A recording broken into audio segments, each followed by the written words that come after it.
Pessoal da Arquibancada Tricolor, estamos aqui para a 10ª edição do nosso videoblog. Sim, 10ª edição. E a gente queria começar este Fala Bandana dando nota 10 para a diretoria do São Paulo, para o setor de marketing, com o lançamento da hashtag, com o lançamento desse conceito de Clube da Fé. Que de fato o São Paulo sempre foi o Clube da Fé. É uma alcunha que remete muito mais à história do São Paulo e tem muito mais identificação com o São Paulo do que tinha aquele conceito de soberano, que soberano não é uma coisa muito legal no esporte. Esporte é muito legal quando há aquela concorrência, aquela disputa e tal. Então, assim, deixar aqui as congratulações para o Júlio Casares, para o Rui Branquinho e para o Gilberto Rato, esse último que acabou de assumir, pelo grande acerto, né? E essa alcunha ela foi utilizada no principal jogo dos últimos anos do São Paulo, que foi esse São Paulo e Atlético. Né? Esse é um jogo daqueles que o torcedor são paulino que compareceu no estádio, mesmo que viu na televisão, é um jogo daqueles que quem estava lá pode dizer, poxa, estava sabe aquele jogo que você vai no estádio e fala, pô, é um momento histórico, estive nesse momento? E se a gente pensar de 2005 para cá, nós tivemos poucos jogos, não apenas pela importância do jogo, não apenas pelo milagre que a gente precisava, pela combinação de resultados, mas principalmente pelo futebol jogado e pela raça dos jogadores. Os jogadores estavam contagiados. Toló e Lúcio chutando a bola para o mato. Foi um jogo de emocionar, de arrepiar. E o que foi, assim, absurdo nesse jogo foi a preleção do Rogério que o São Paulo soltou, né, num vídeo do YouTube, um vídeo bem bacana que o elenco da diretoria de São Paulo colocou no ar, que mostra os jogadores chegando no estádio, em especial o momento em que o Rogério Ceni fala para os jogadores. E o discurso do Rogério Ceni é de emocionar. Foi um discurso que impressionou boleiros, imprensa, jogadores, torcedores de outro time. Até no jornal Olé, que é um dos principais periódicos da Argentina, o Rogério Ceni foi elevado à condição de mito que a torcida do São Paulo já tem por aquele discurso que incendiou a todos. Como não há unanimidade, claro que teve alguns torcedores de São Paulo, alguns torcedores de outros times e alguns jornalistas, em especial aí aconteceu até uma polêmica com o Juca Kfouri, que não curtiram muito o discurso e tal, porque acharam que o Rogério falava muito vocês. Em verdade, eu até reassisti o vídeo depois do comentário do Juca, e na verdade o Rogério fala na primeira pessoa do plural, em pelo menos 7 ou 8 ocasiões durante o discurso, de umas 3 ou 4 ele fala vocês, quando ele está falando de uma coisa que ele já experimentou e que os jogadores ainda estão experimentando. Então, para mim não me pareceu um exagero aí do Juca.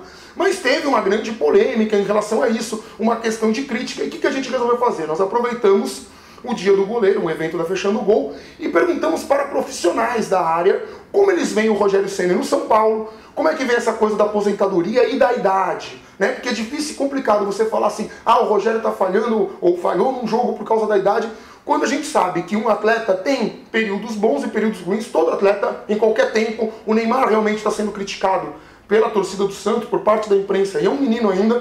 Então o Rogério passa por alguns momentos, mas no jogo contra o Atlético, irrepreensível, o que mostra que de repente não é a idade, de repente são fatores. Então nós perguntamos para o Zete, que é o goleiro que antecedeu o Rogério, né, um dos maiores goleiros que vestiu a camisa tricolor, estava na primeira conquista da Libertadores, nas primeiras conquistas da Libertadores e do Mundial brasileiro, um goleiro excepcional, talvez um dos melhores goleiros que eu vi vestir a camisa do São Paulo, e o Carlos, que foi reserva em 82, titular em 86, passou por diversos clubes do Brasil, um goleiro também fora de série, que hoje é coordenador dos treinadores de base do São Paulo. Então nós perguntamos para esses profissionais como eles veem o Rogério.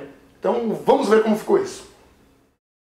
Zete, o Rogério agora experimentou a sensação de ter sido muito criticado nesse campeonato da Libertadores, coisa que você passou naquela primeira conquista da Libertadores. Teve um período que a imprensa estava pegando no pé, a torcida, aí veio aquela final que você fez o seu jogo normal, que é sobrenatural, pegou aquele pênalti do Gamboa e consagrou. É normal uma fase, a imprensa pega muito pesado porque o goleiro já tem nome, como é que é isso?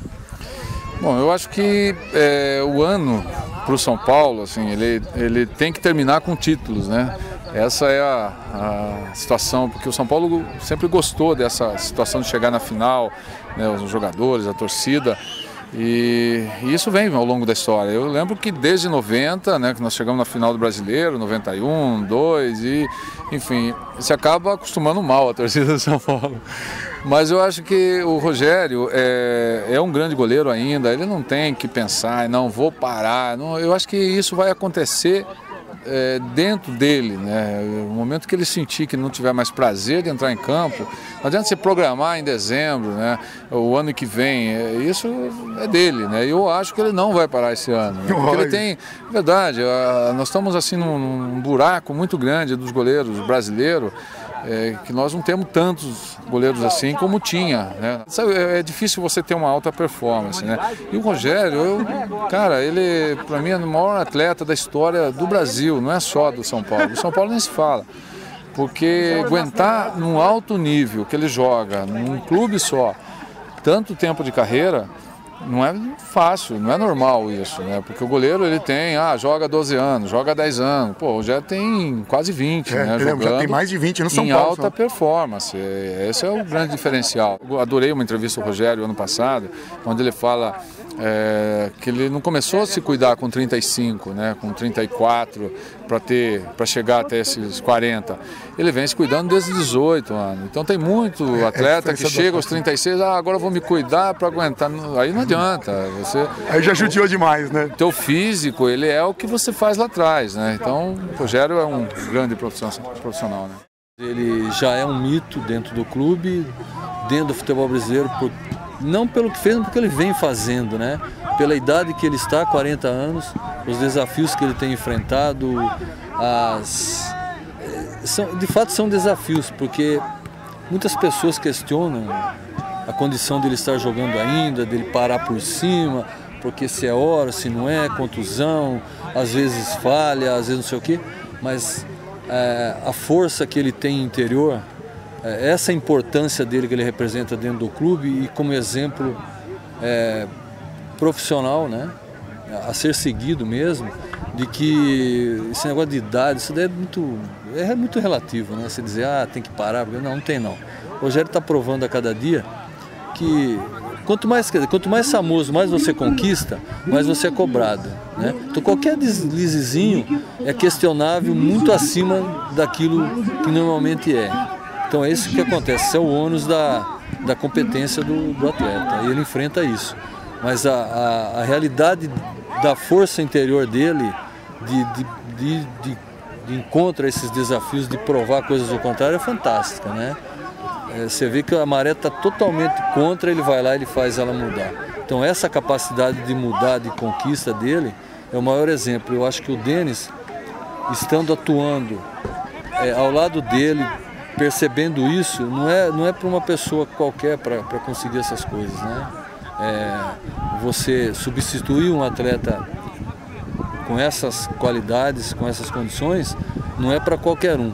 Então não vai ser fácil para ninguém, seja o Denis que venha a assumir, o outro goleiro, a gente não sabe o dia de amanhã o que vem a acontecer, mas vai ser um desafio muito maior, porque essa pessoa que conquistar a confiança da torcida pós Rogério Ceni também vai ser um goleiro super especial.